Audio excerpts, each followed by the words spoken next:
ఓ పార్వతి, వరలక్ష్మి కథను చెబుతాను, శ్రద్ధగా విను. మగధ దేశంలో కుండినంబ అనే పట్టణంలో చారుమతి అనే బ్రాహ్మణ స్త్రీ ఉండేది.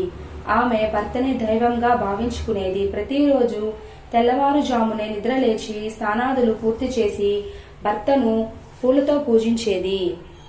అనంతరం అత్తమామలను సేవిస్తూ ఇరుగు పొరుగుల వారితో స్నేహంగా ఉంటూ జీవనం సాగించేది.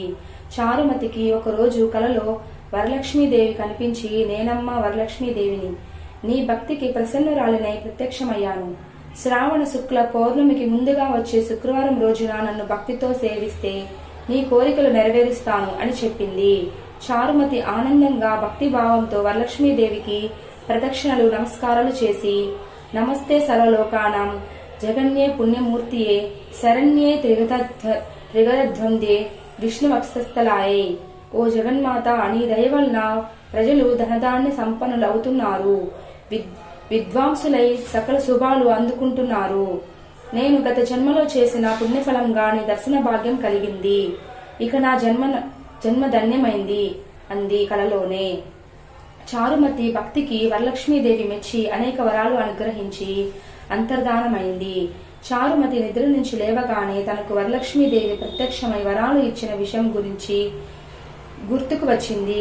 కలలో తనకు వరలక్ష్మీదేవి చెప్పిన విషయాలు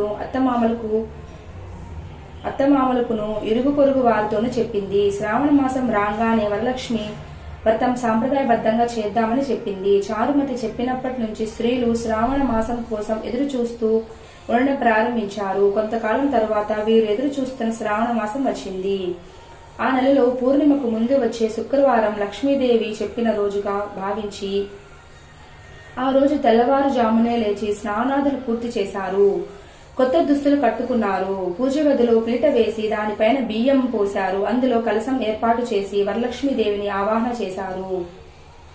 చారుమతి తోటి స్త్రీలతో కలిసి పద్మాసనే పద్మకరే సర్వలోక పూజితే నారాయణ ప్రియే దేవి సుప్రీతాం భవ సర్వదా అని ధ్యానించి వరలక్ష్మీదేవిని ఆవాహనం చేసింది.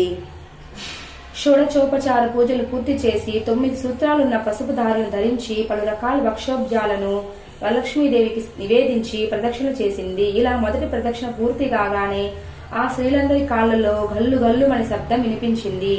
ఆ స్త్రీలందరూ ఆశ్చర్యంగా తమ కాళ్ల వైపు చూసుకున్నారు. వారి కాళ్లకు గజ్జలున్నాయి.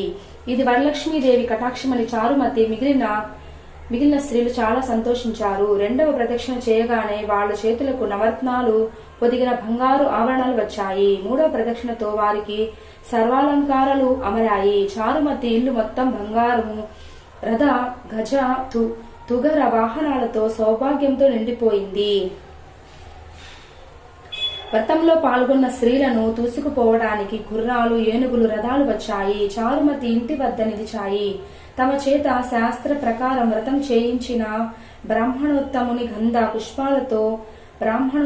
గంధ పుష్పాలతో పూజించారు. దక్షిణ తాంబూలాలు 12 పక్షములు వాయనమిచ్చి ఆశీర్వాదం పొందారు.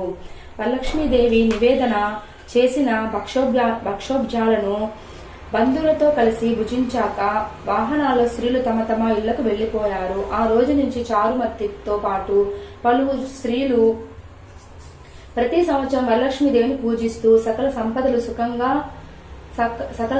సుఖంగా ఉన్నారు. ఈ వ్రతం చేసిన వారికి సర్వ సంపదలు కలుగుతాయి. ఈ వ్రతాన్ని అన్ని కులాల వారు చేయవచ్చు. ఈ కథను విన్నవారికి, చదివిన వారికి వరలక్ష్మీదేవి అనుగ్రహం లభించి సకల శుభాలు కలుగుతాయి. ఇది సౌభాగ్యదాయకం. సర్వ రోగాలు, సకల రుణాలు హరించి సర్వత్రా రక్ష చేకూరుతుంది అని పార్వతీదేవికి చెప్పాడు శివుడు. ఈ కథ అనంతరం అక్షింతలు శిరస్సును ధరించి పసుపు కుంకుమను గడప మధ్యలో పెట్టాలి.